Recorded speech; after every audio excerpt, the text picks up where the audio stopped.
Bio ethanol, उनको हम लोग टेक्नोलॉजी देते हैं। मैं इंडस्ट्री का नाम मेंशन नहीं करूंगा, बट पीएसयूज जो हैं उनमें भी हम उनको टेक्नोलॉजी सर्व कर रहे हैं। प्राइवेट इंडस्ट्रीज में जैसे एक वीएस लिग्नाइट करके है, उसके साथ 1,000 टन का प्लांट हम लोगों ने डाला है।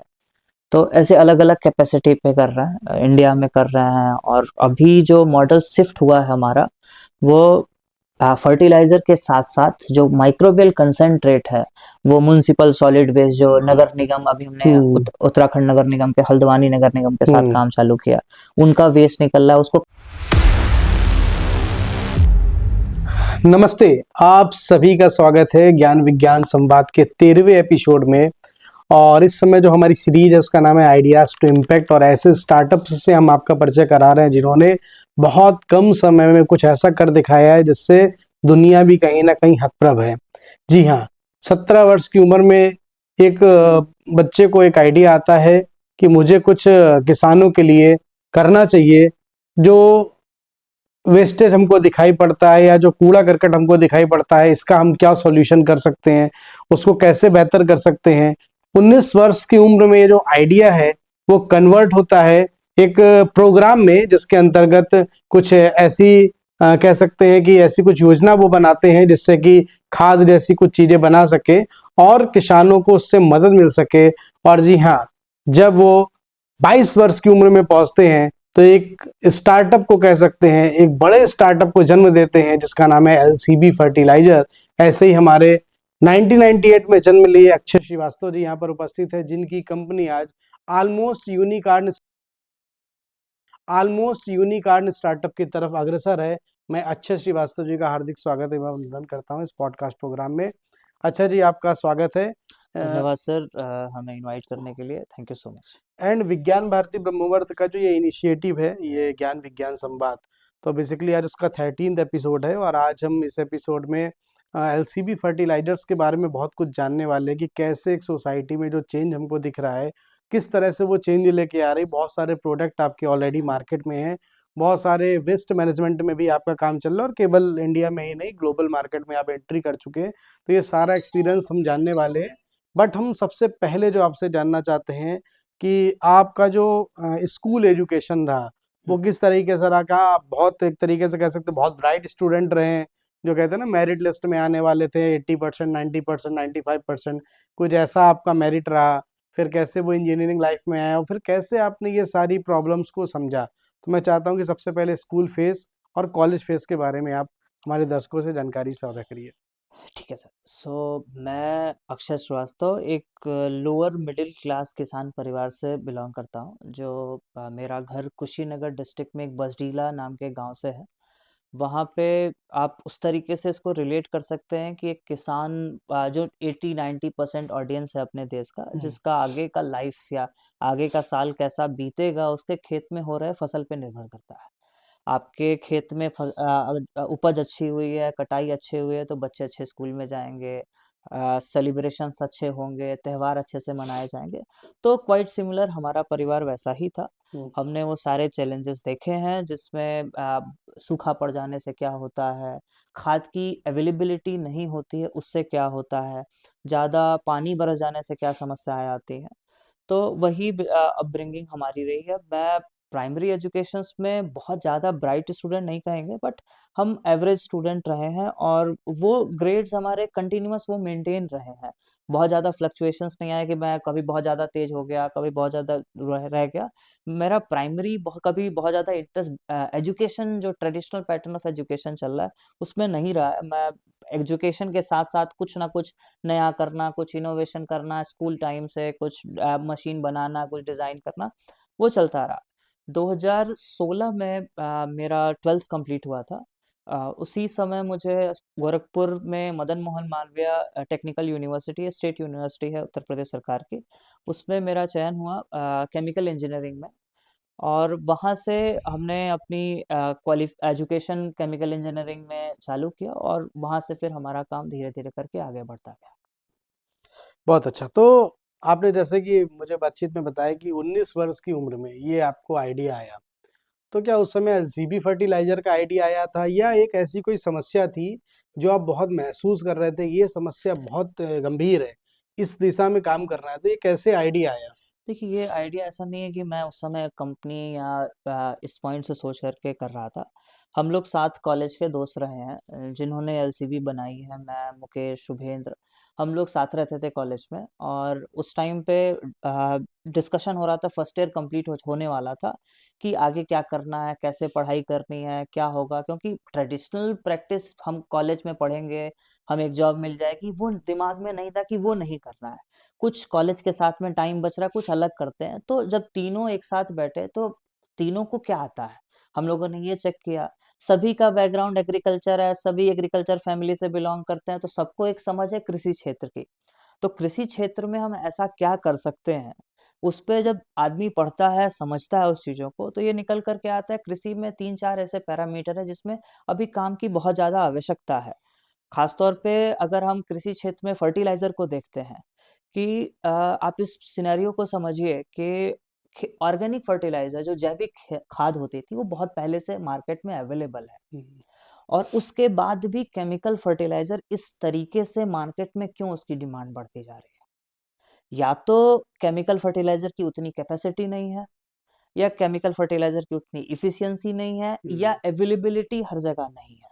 वहाँ से दिमाग में आया कि अगर हम केमिकल फर्टिलाइज़र की या ऑर्गेनिक फर्टिलाइज़र जैविक खाद है, जैविक खाद की अवेलेबिलिटी करा दें, जैविक खाद की एफिशिएंसी को अगर बढ़ा दें, तो हमें केमिकल की ज़रूरत ही नहीं पड़ेगी, हम्म, क्योंकि रसायन से कितनी समस्याएँ हैं वो तो सबको पता है। तो वहाँ से एक दिशा देखी कि इस पे काम करते हैं। हमने कभी ये नहीं सोचा था कि हम कंपनी रजिस्टर करेंगे, हम बिज़नेस मेंटर करेंगे। हम लोगों ने रिसर्च पॉइंट ऑफ व्यू से इसको लेकर के आगे बढ़े थे। ओके। सो फिर ये जो आपने एक तरीके से इस दिशा में कार्य शुरू करा, और फिर I think 19 year of age में आपने ये एलसीबी फर्टिलाइजर्स का प्रॉपर एक रजिस्ट्रेशन भी कराया। तो एलसीबी फर्टिलाइजर को रजिस्ट्रेशन करते समय कुछ चैलेंजेस भी रहे होंगे? हाँ, देखिए, बहुत अच्छी जर्नी रही है। जब हम कॉलेज सेकेंड ईयर में थे तो पढ़ना चालू कर दी हम लोगों ने। मैं टेक ज़्यादा समझता हूँ तो मैं टेक्नोलॉजी को देखने लगा। शुभेंद्र हैं, वो ऑपरेशंस देखने लगे। मार्केट लिंकेज का जो पार्ट है वो हमारे टीम में मुकेश हैं। उनको किस लोगों से कम्युनिकेट करना, बात करना बहुत अच्छे से आता हम्म, था। उन्होंने उस पॉइंट को समझना चालू किया कि क्या एक्चुअल रिक्वायरमेंट क्या है, कि हम्म, या क्या प्रॉब्लम आ रही है ग्राउंड ज़ीरो के सिनेरियो पे। अगर हम लोग उसको एड्रेस कर लें, तो कहते हैं ना, एक टायर 3 सिटी का कॉलेज होता है, उसके बच्चों को बहुत ज़्यादा लोग एंटरटेन भी नहीं करते हैं। हम्म, तो लैब फैसिलिटीज़ की अवेलेबिलिटी नहीं थी उतनी अच्छी, तो हम लोगों ने ऑप्शन सेलेक्ट किया कि अगर लैब अवेलेबल नहीं है, तो और भी कॉलेजेस हैं, वहाँ पे इंटर्नशिप कर सकते हैं। हम लोग अलग-अलग इंस्टीट्यूट में जाना चालू किए, हम अलग-अलग कॉलेजेस को अप्रोच करना चालू किए, उनके लैब में 2 महीने गर्मी की छुट्टी में काम कर लेंगे। ठंडी की छुट्टी में हम उनकी फैक्ट्रीज़, अलग-अलग इंडस्ट्रीज़ की फैक्ट्री को विज़िट कर लेंगे कि आखिर काम कैसे चल रहा है। ये सब करते-करते 2019 में मैं आईआईटी बीएचयू पहुँचा। आईआईटी बीएचयू में केमिकल इंजीनियरिंग डिपार्टमेंट में मुझे क्या कहते हैं, इंटर्नशिप मिली। हम्म, वहाँ पे मैं पहली बार मशीन्स को देखा, मैं टेक्नोलॉजीज़ को समझना चालू किया, जीवाणु दिखते कैसे हैं वो देखा, जीवाणु को इकट्ठा कैसे करते हैं वो हम्म, देखा।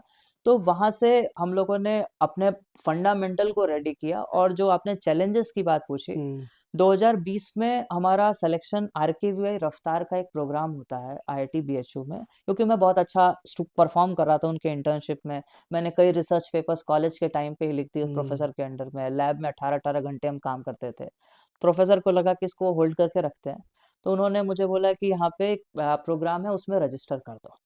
हमने प्रोग्राम में रजिस्टर किया, और कोविड लग गया तो वो प्रोग्राम भी पोस्टपोन हो गया, और मेरे पास ले दे करके वो हम्म, 20,000 रुपया था जो मुझे इंटर्नशिप में मिला था। हम्म, और हमने प्राइमरी रिक्वायरमेंट थी प्रोग्राम की, प्राइवेट लिमिटेड रजिस्टर करना है, तो हमने कंपनी रजिस्टर कर ली थी।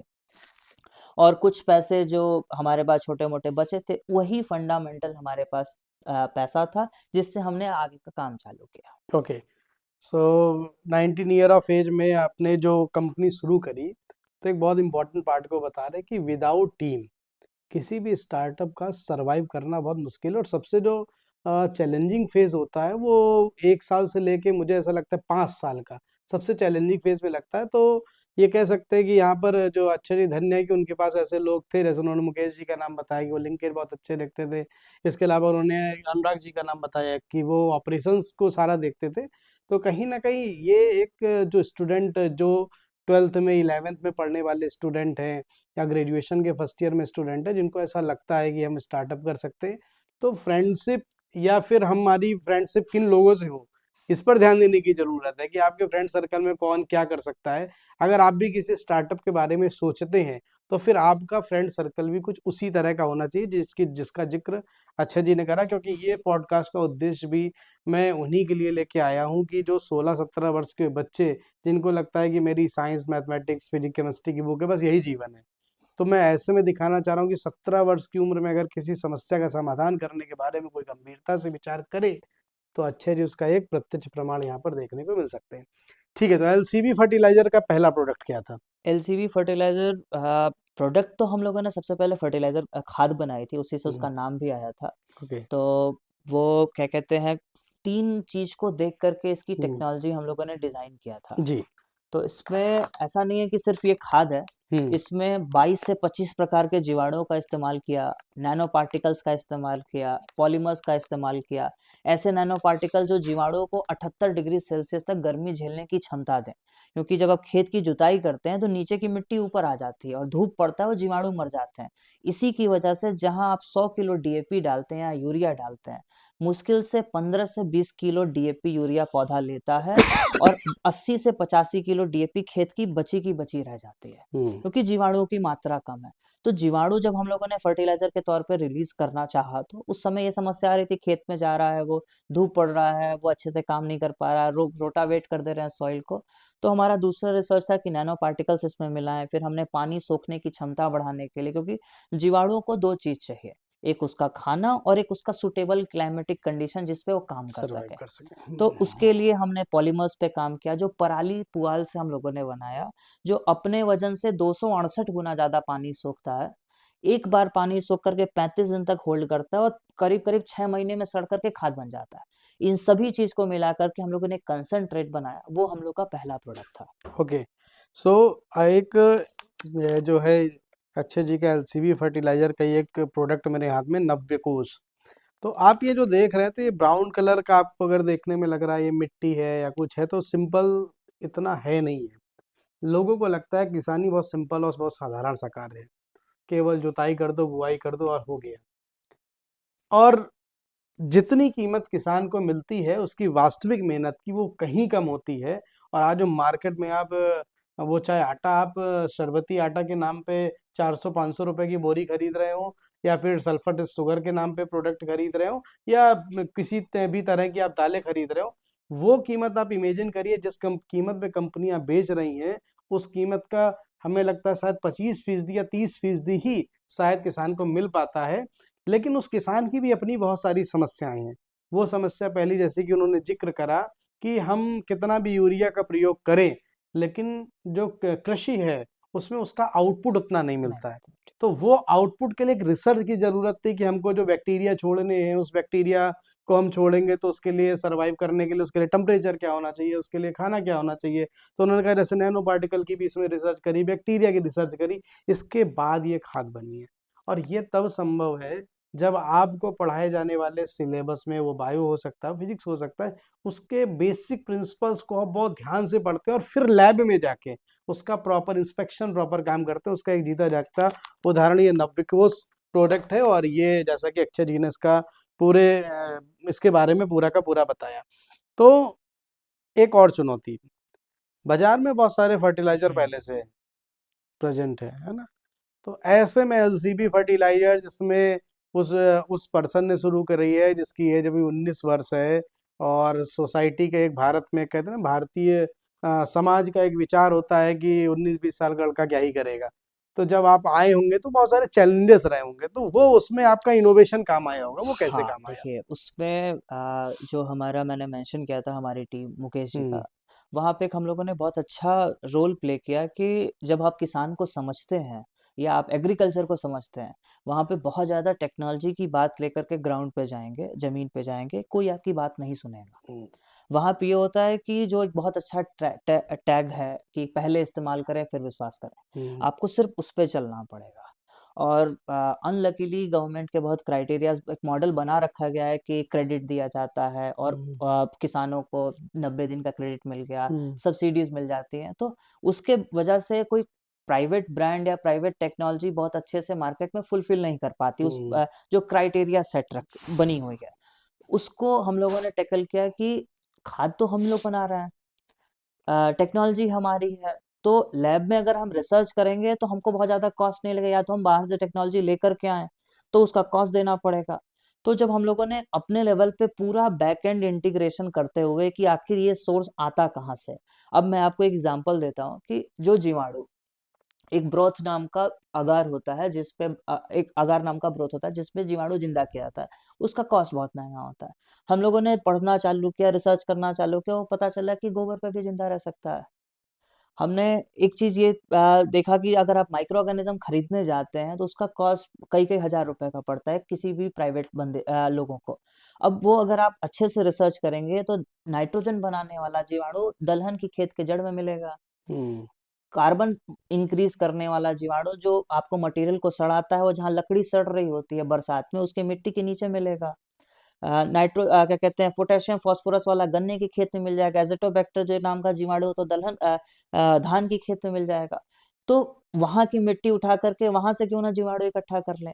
ये सारी चीजें बैकवर्ड इंटीग्रेशन करते हुए पढ़ते हुए हम लोगों ने एक बहुत इकोनॉमिकल मॉडल बनाया, जिससे हमने एक ऐसा सॉल्यूशन बनाया कि ये बहुत फार्मर लेवल पे बहुत सस्ते तरीके से पहुंच सके, और उसको फ्री में बांटना चालू किया। ओके। कि आप इसको यूज करिए, आधे खेत में आप इसको डालिए, आधे खेत में आप जैसे कर रहे हैं वैसे वैसे करिए, करिए। और 3 चीज की एनालिसिस कर लीजिए कि कितना आपका पैदावार हुआ, कितनी सिंचाई लगी और कितना लागत लगा। इस 3 के बेसिस पे अगर आपको ये अच्छा लगता है तो हम आपके पास अवेलेबल है, हमारा नंबर आप हमें रीच करेंगे। वहां से 5 किलो महीने से हम लोग की जर्नी इसी तरीके से चालू हुई थी। आज हम लोग करीब 2500 टन महीने का बनाते हैं और इंडिया के अलग अलग पार्ट में सप्लाई ये करते कोट हैं। करने की ज़रूरत है कि एक 5 किलो से शुरू हुई चीज़ आज वो 2500 टन।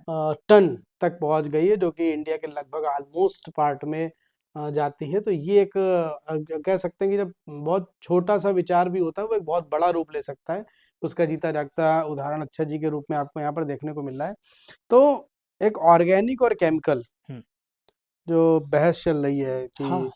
उससे सॉइल की जो एक तरीके से कहते हैं जो क्वालिटी है उस पे भी इम्पैक्ट पड़ता होगा, हम्म। बट ऐसा माना जाता है केमिकल से जो पैदावार है वो बहुत सस्ती पड़ती है, ऑर्गेनिक यूज करना शायद महंगा पड़ता है, उतना कठिन हम्म। है। तो ये जो भ्रम है इसको कैसे आप दूर करेंगे? देखिए, भ्रम नहीं है, ये प्रॉब्लम है एक तरीके की ऑर्गेनिक टेक्नोलॉजी जो मार्केट में अवेलेबल है उसकी। जब आप पौधे की एक रिक्वायरमेंट होती है, हर इंसान का एक पेट होता है, उसका उतना हिसाब से उसको हम्म। खाना चाहिए। हम्म। एक फसल को कुछ परसेंट नाइट्रोजन चाहिए, कुछ परसेंट फास्फोरस चाहिए, कुछ परसेंट पोटास चाहिए, हम्म। माइक्रो न्यूट्रिएंट चाहिए। केमिकल के साथ इजी ये है कि गवर्नमेंट का बहुत अच्छा सपोर्ट है इसमें।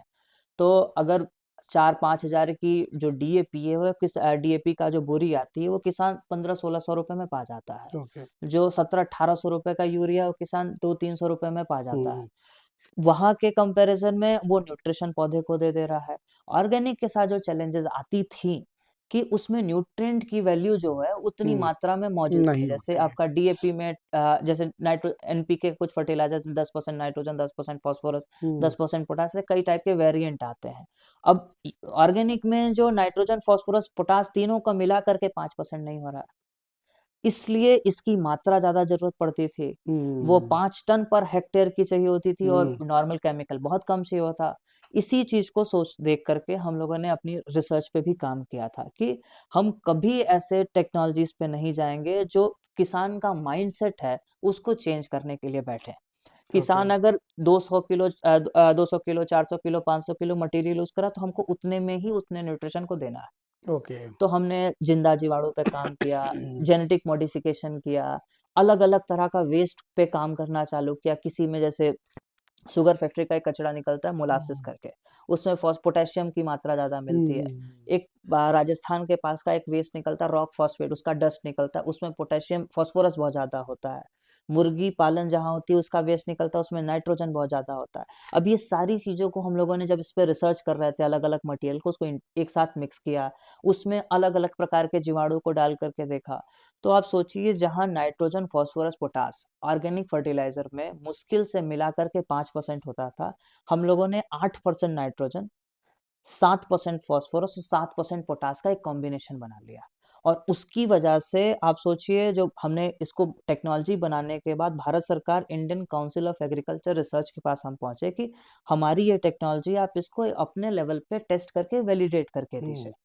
तो उन्होंने रासायनिक खाद के कंपैरिजन में, जैविक खाद जो मार्केट में जितनी अवेलेबल है उनके कंपैरिजन में, अभी गवर्नमेंट ने सजेस्ट किया कि जैविक प्लस रासायनिक दोनों को मिला करके इस्तेमाल करने से पैदावार ज्यादा होता है, उसके कंपैरिजन में और हमारी टेक्नोलॉजी के अलग से लेकर के और एक कंट्रोल बना करके इस 5 तरीके से पूरे 1 साल की रिसर्च हुई। आईसीएआर दलहन संस्थान कानपुर का उन्होंने टेस्ट किया। उसका कंक्लूजन हमारे लिए बहुत सपोर्ट के तरीके से काम किया कि वो ये बताया कि जहां आपका रासायनिक में आप 10,000 रुपए खर्चा कर रहे हैं, इससे मुश्किल से 7,000 में आपकी खेती हो जाएगी। जहां आपका 10 कुंटल पैदावार या 12 कुंटल पैदावार हो रहा, पहले ही फसल में 12.5-13 कुंटल इससे हो जाएगा और उसके आगे के साल में बढ़ता जाएगा। जहां आप 4 से 5 सिंचाई कर रहे हैं, वहां 3 से 4 सिंचाई में आपकी खेती हो जाएगी। ये बाहर दिखने वाला बेनिफिट था। जो एडिशनल बेनिफिट निकल के आया कि मिट्टी में जीवाणु की मात्रा बढ़ने लगी, जैविक तत्व बढ़ने लगा, जो दाना प्रोड्यूस हुआ उस दाने में पोषक तत्व जिसकी बात करते हैं वो कई गुना ज्यादा था रासायनिक के कंपैरिजन में। ये सारी चीजें हम लोगों ने आईसीआर से वैलिडेट करा करके ही हम फिर किसानों को बताते हैं। मजे की बात है कि अभी अक्षय जी की अगर मैं आज बात करूं, जनवरी का माह चल रहा है तो एज 28 वर्ष है, लेकिन पिछले 15 से 20 मिनट में जो भी आप सुन रहे हो उससे उनका ऐसा सुन के लगता है कि उनकी रिसर्च कितनी पुरानी है। हालांकि भारतीय एजुकेशन सिस्टम की एक मजे की बात है कि प्रोफेसर बनने के लिए पार्टिकुलर मुझे लगता है कि भारत में एक प्रोफेसर बनने में कम से कम 50 वर्ष तो बीत ही जाते हैं। तो ये भी सोचने की बात है कि अगर जब आप एंटरप्रेन्योरशिप का रास्ता चुनते हैं, शुरुआत चैलेंजिंग होती है लेकिन आप डटे रहते हैं, लगे रहते हैं, तो निश्चित रूप से जिसे पाने के लिए 50 वर्ष लग जाते, जाने कितने शोध पत्र प्रकाशित होते, उसके बाद वो जो प्रोफेसरशिप मिलती है और वो भी एक कह सकते हैं कि एक सीमित विद्यार्थियों के बीच में ही वो काम कर पाते हैं। ऐसे में 28 वर्ष में अक्षय श्रीवास्तव जी बहुत सारे प्रोडक्ट बना के, जो ऑर्गेनिक फर्टिलाइजर बना के, और जिन्होंने वो एक साक्षात उदाहरण भी दिया अभी आईसीएआर की एक रिपोर्ट के साथ में, एक रिसर्च के साथ में। तो ये समझने की ज़रूरत है कि इंटरप्रेन्योरशिप एक ऐसा प्लेटफॉर्म है जहां पर आपको 50 वर्ष का इंतजार नहीं करना पड़ता, जहां पर भारत के एजुकेशन सिस्टम के अनुसार आपको नहीं चलना पड़ता। आप यहाँ स्वच्छंद होते हैं किसी भी तरह के से सोचने के लिए, किसी भी तरह की टेस्टिंग करने के लिए और कुछ बड़ा करने के लिए।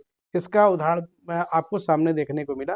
तो अक्षय जी, पहला इंटरेक्शन जब आपसे किसान से हुआ हम्म। तो उसने जो आपके प्रोडक्ट करे तो उसका क्या फीडबैक दिया, या आपको चैलेंजिंग लगा कुछ या उनको चैलेंजिंग लगा? हाँ अगर देखिए, छोटा सा क्योंकि अनुभव बता मैं सकें। लैब हम लोग लैब से थे, हम्म। मार्केट की थोड़ी बहुत समझ ले रहे थे, तो हम लोगों ने हम्म। सबसे पहले ऐसा ही 1 किलो का टेक्नोलॉजी मटेरियल बना करके किसानों के पास लेके गए हम्म। कि इसको आप पानी में घोलिए हम्म। और एक करीब करीब 10 कट्ठे में एक कल्चर का पैकेट था हम लोग का, इसको मिला करके डाल दीजिए। हम लोगों ने वो सारी चीजें पढ़ी, जैसे हमारे टीम में शुभेंद्र जो ऑपरेशंस देखते हैं, मुकेश ने मार्केट को समझा, किसान की प्रॉब्लम्स को समझा, मैं टेक्नोलॉजी पे देखा। तो ऑपरेशंस और सारी चीज को देख करके समझ में आया कि नहीं, यूनिट इकोनॉमिक्स एक होता है, लॉजिस्टिक कॉस्ट एक होता है, कस्टमर एक्विजिशन कॉस्ट होता है, वो सारी चीज जो किताबी ज्ञान होता है, उस सब चीज को समझते हुए हम पहुंचे कि पैकेट छोटा हो, ज्यादा एरिया टारगेट करे, तो बिजनेस मॉडल अच्छा होता है। ये लेकर के गए, प्रोडक्ट का फीडबैक भी अच्छा निकल के आया, रिपोर्ट भी अच्छा है। फिर भी किसान ने एक बात बोला कि सर खेत में खाद तो डाल रहे हैं, रिस्पॉन्स भी आ रहा है, बट फील नहीं हो रहा कि खाद पड़ा है, हम्म। इसलिए हम नहीं लेंगे। तो वो हम लोग के लिए बहुत शॉकिंग था कि रिस्पॉन्स दिख रहा है, उनको ये नहीं दिख रहा था खेत में खाद पड़ा है हम्म। और उनका इन्वॉल्वमेंट भी नहीं दिख रहा था। तो हम ओके। लोगों ने फिर इस पे ये सोचा कि उनको 50 केजी ही चाहिए, हम्म। उनको सफेद बोरी ही चाहिए। जिस हम्म। माइंडसेट पे वो बैठे हैं, हम्म। उनका इन्वॉल्वमेंट अगर हम लेकर के आएंगे, अगर किसान ये खुद कहता है कि ये हमने बनाया है, तो और बनाने के बाद फिर वो खुद इस्तेमाल करता है, तो बहुत ज्यादा एक इमोशनल बॉन्डिंग आ जाती है। हम्म। इस सभी चीजों को हम लोग लेकर के आए कि अपने लैब में कंसंट्रेट बनाए, कल्चर पे काम करें, अलग-अलग रिसर्च, अलग-अलग अमेंडमेंट करें, किसान के एंड हम्म पे उस मटेरियल को भेजा जाए, किसान अपने हाथ से एक छोटा-सा सेटअप डाले, हम्म वहीं पे इस मटेरियल को तैयार करे और एक मतलब 2000 केजी का 5000 केजी जो भी मटेरियल बनाना वहाँ बने और 50-50 केजी का बैग बने हम्म और उसमें मेजॉरिटी रेवेन्यू हम किसान को दे दें हम्म कि किसान अपना उनको और वहाँ पे सोचिए कितने तरह का एम्प्लॉयमेंट जनरेट हो रहा है। जो वर्कर्स काम कर रहे हैं उनका एम्प्लॉयमेंट, एक बिज़नेस अपॉर्च्युनिटी क्रिएट हो रही है उसका एक तरीका, जो वहाँ पे वेस्ट निकल रहा है उसका यूटिलाइज़ेशन, ये सारी चीज़ें हम लोग उस एंगल पे लेकर के गए और वही मॉडल अभी हम लोग का बहुत अच्छे से इंडिया में और इंडिया के बाहर एक्सेप्ट हो रहा है। ओके। सो ये जो चैलेंज था वो चैलेंज स्वाभाविक सी बात है, जब आप एक प्रोडक्ट बनाते हैं तो आते ही है। तो कोई ऐसी अगर कोई स्टोरी भी आपके पास है क्या, कि किसी किसान को जब आपने ऑफर करा है और उसके एक तरीके से कोई बहुत बड़ा चेंज आया हो, या किसी ने ऐसा बताया हो आपके प्रोडक्ट यूज करने के बाद कि आपके प्रोडक्ट ने बिल्कुल एक तरीके से हमारी वैल्यू को कहाँ से कहाँ पहुंचा दिया, ऐसा ऐसे कोई एक्सपीरियंस बहुत आया हो? बहुत अच्छे बहुत अलग-अलग स्टोरीज़ हैं, बहुत मतलब क्योंकि हम लोग करीब 1 लाख से ज़्यादा 2 लाख से ज़्यादा किसान से जुड़े हम्म हुए हैं, तो ऐसे बहुत केसेस आते हैं। हम्म एक बहुत अच्छा केस बताऊँगा जिसका वैलिडेशन मेरे पास नहीं है, हम्म बट वो फीडबैक बहुत हम लोग के लिए सरप्राइज़िंग था हम्म कि किसान ने बोला कि ये भोपाल जबलपुर की बात है। हम्म जबलपुर में बहुत प्रोग्रेसिव किसान हैं, उन्होंने अपना फर्टिलाइज़र पिछले 3-4 साल से इस्तेमाल कर रहे हैं। हम्म उन्होंने बोला जब से हम इस्तेमाल करना चालू किए हैं तो जब बाढ़ आती है, पानी बरसता है, बहुत ज़्यादा बरसात हो में, बाकी फसल सड़ जाते हैं, ये फसल सड़ नहीं रहा है। हम्म दूसरा जो कीड़े बैठते थे, कीड़े खराब कर देते थे, इस वाले पार्ट में कीड़े नहीं लग रहे हैं। हम्म ये इसका वैलिडेशन नहीं है बट हमारे लिए बहुत अच्छा फीडबैक था कि इस लेवल का भी वर्ड ऑफ माउथ मार्केट में हो रहा है कि इसकी वजह से कि पेस्ट अटैक कम हो रहा है, हम्म फसल क्लाइमेट रजिस्टिव होती जा रही है, तो ये बहुत बेनिफिट बहुत मतलब अलग-अलग सुनने को मिला था हम लोगों को। सो एक ये भी एक्सपीरियंस बताया, चूंकि लाखों किसानों के साथ आप काम कर रहे हैं, उनमें से एक स्टोरी शेयर करी। अब जो ये पार्ट हमारे पॉडकास्ट का ये बड़ा इंपॉर्टेंट है। एक फाउंडर एक सीईओ होने के नाते दो चीज़ें हैं। एक तो कंपनी की ग्रोथ, क्योंकि आपको एक ऑफिस एक स्टाफ चलाना है, और फिर दूसरा रिसर्च। इसका बैलेंस कैसे बनता है? ये आप हम लोग बहुत लकी हैं इस पॉइंट पे कि हम्म जैसा शुरुआत से हम लोग इसको फोकस भी करते आ रहे हैं कि टीम टीम का एक बहुत इम्पोर्टेंट रोल आता है कि मैं जब रिसर्च एंगल देखता हूँ तो मैं रिसर्च के साथ बिजनेस कोलैबोरेशंस भी देखता हूँ, hmm business to business collaborations, और रिसर्च का कुछ पार्ट देखता हूँ, but day to day research activities में मैं इन्वॉल्व नहीं हो सकता हूँ। हम्म तो उसके लिए टीम होनी चाहिए और हम्म वो टीम ऐसी होनी चाहिए जो आपके फैमिली से ज़्यादा वैल्यूएबल हो। हम्म कि आज जब 10 हज़ार आप महीने का दे रहे हो और फिर आगे चल कर के जब कंपनी बड़ी होती है तो आप ज़्यादा दे रहे हो, तो उसको पैसा बहुत ज़्यादा इम्पोर्टेंट पैरामीटर ना हो, एक रिलेशन इम्पोर्टेंट पैरामीटर हो। वो टीम बहुत ज़्यादा रोल प्ले की हम लोग के लाइफ में।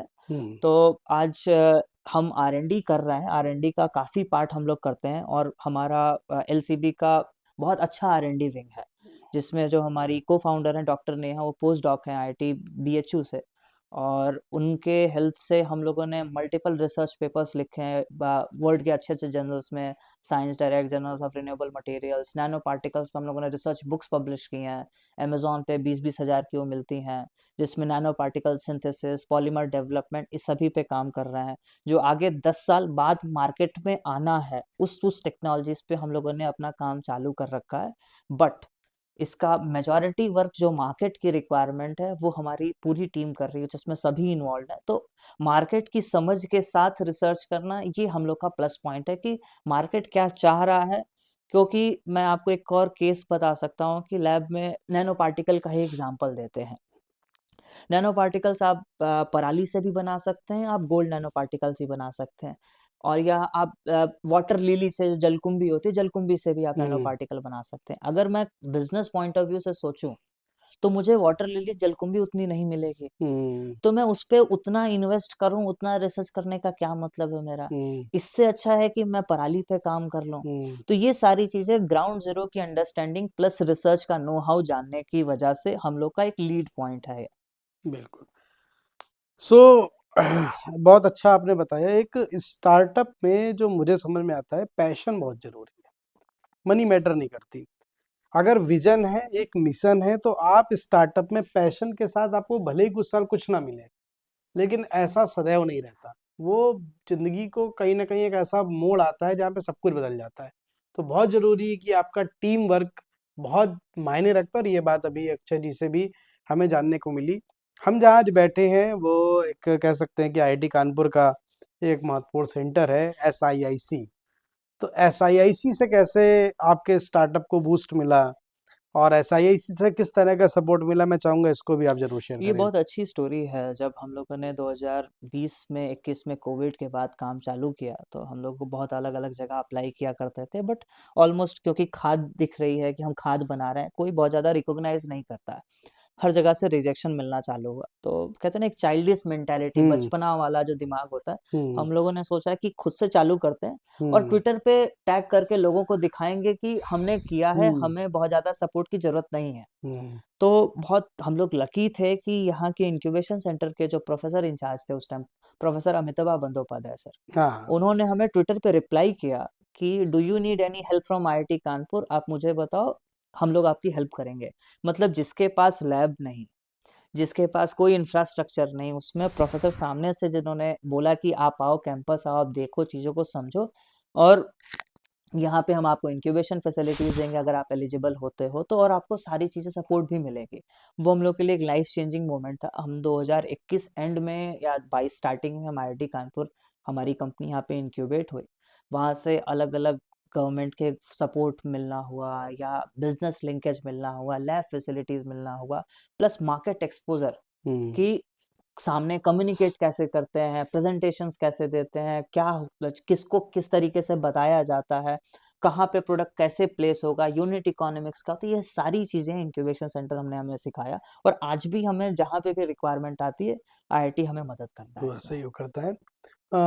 अगले 5 से 10 वर्ष में एक मैं कह सकता हूँ कि एलसीबी फर्टिलाइज़र्स आज भारत के सभी पार्ट में तो काम कर रहा है, और जैसा कि आपने बताया भी है, लेकिन मैं चाहता हूँ कि दर्शकों को भी बताएँ कि 5 से 10 वर्षों में ग्लोबल लीडर के तौर पे फर्टिलाइज़र की फ़ील्ड में आप अपने आप को कहाँ देखते हैं, और किन-किन देशों में आपने ऑलरेडी काम शुरू कर दिया है, एंड नेक्स्ट 5 इयर्स में किन-किन सेक्टर्स में आप काम शुरू करने वाले हैं? देखिए फर्टिलाइज़र के तौर पे दिखने से का एक और मतलब उससे एक स्टेप पीछे की बात बताऊँ, हुँ, तो हम लोग टेक्नोलॉजीज़ प्रोवाइडिंग ऑर्गेनाइज़ेशन के तौर पे दिखेंगे। हुँ, जिसमें जितनी भी एनर्जी इंडस्ट्रीज़ हैं, मेजॉरिटी एनर्जी इंडस्ट्रीज़, कुछ के साथ हम लोग ऑलरेडी टच में हैं, डिस्कशंस में हैं, पीएसयू जैसे भी इंडस्ट्रीज़ जो हैं, हुँ, उनके उनको भी हम लोग टेक्नोलॉजी के लिए जॉइंट टेक्नोलॉजी रिसर्च हुँ, डेवलपमेंट कर रहे हैं।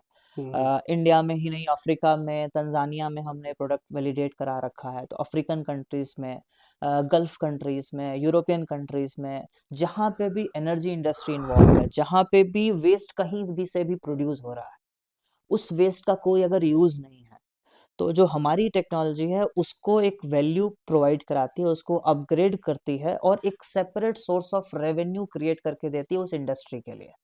अब मैं आपको एग्ज़ाम्पल दूँ, जैसे सीएनजी यूनिट जहाँ है, बायो हुँ, CNG unit, 100 ton raw material वो लेते हैं, हुँ, 3.5 टन का गैस प्रोड्यूस करते हैं, पर डे का लगभग-लगभग 30 से 50 टन का कचरा निकलता है।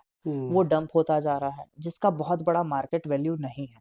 अगर हम लोग उसको जो टेक्नोलॉजी दे रहे हैं, उससे आप इक्विवेलेंट जहाँ पे आप ₹1 या 50 पैसे पे भी अपना मटेरियल नहीं निकाल पा रहे थे, हमारी टेक्नोलॉजी मिलाने के बाद ₹3.5 का टोटल खर्चा होता है, मटेरियल फाइनल रेडी हुँ, होने का। हुँ, इसमें पैकिंग, लेबर और सब कुछ मिलाने के बाद, अब वो मटेरियल 50 पैसे का आज 12.5, 13 या ₹15 का मार्केट प्राइस हो जाता है।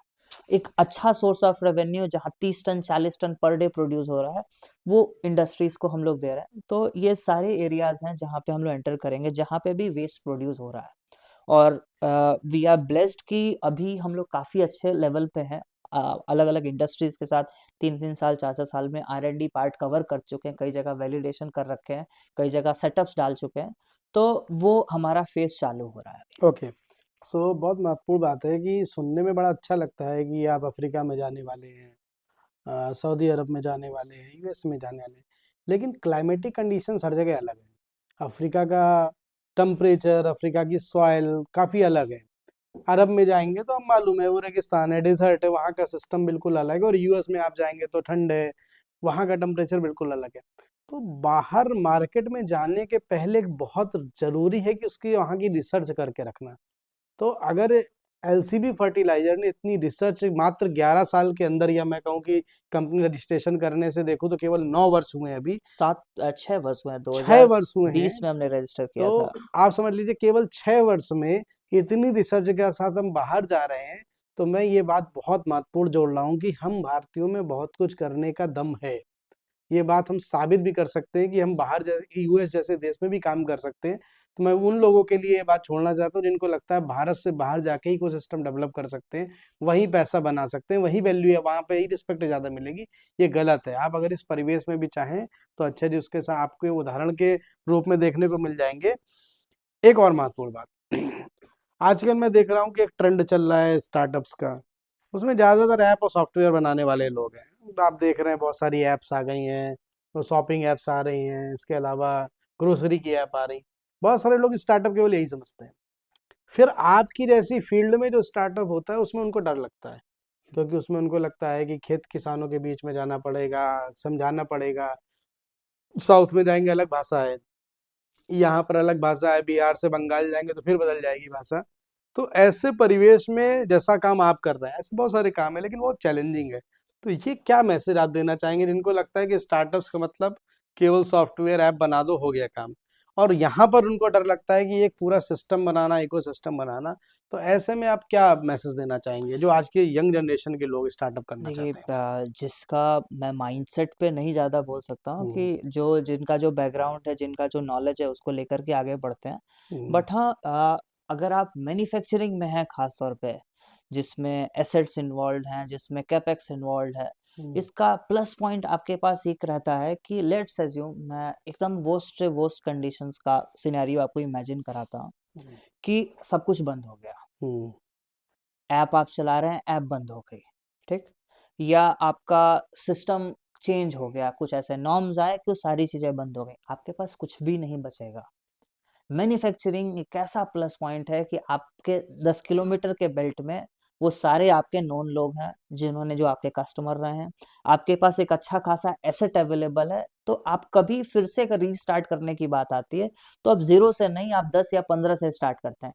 व्हेरेas बाकी और सिस्टम्स हैं, उसमें डाटा की अवेलेबिलिटी है, वो किस हद तक यूज़ हो पाएगा, बट मेरा हम्म, क्योंकि बैकग्राउंड नहीं है तो मैं उतना अच्छा से समझता नहीं हूँ उसको। बट हाँ, सब अपने लेवल पे जो करना चाह, बस इतना है कि जो आप करना चाहते हैं, it doesn't matter app, it doesn't matter manufacturing, it doesn't matter any technology. आप अगर रिस्क ले सकते हैं, रिस्क कैलकुलेटेड रिस्क लीजिए। रिस्क ऐसा नहीं है कि मैंने बस रिस्क लेने के बाद पे सोचा तो सिर्फ रिस्क ले लिया। सारी कैलकुलेशन करिए, पढ़ना बहुत ज़रूरी है। डाटा कभी गलत नहीं होता है, रिसर्च कभी गलत नहीं होती है।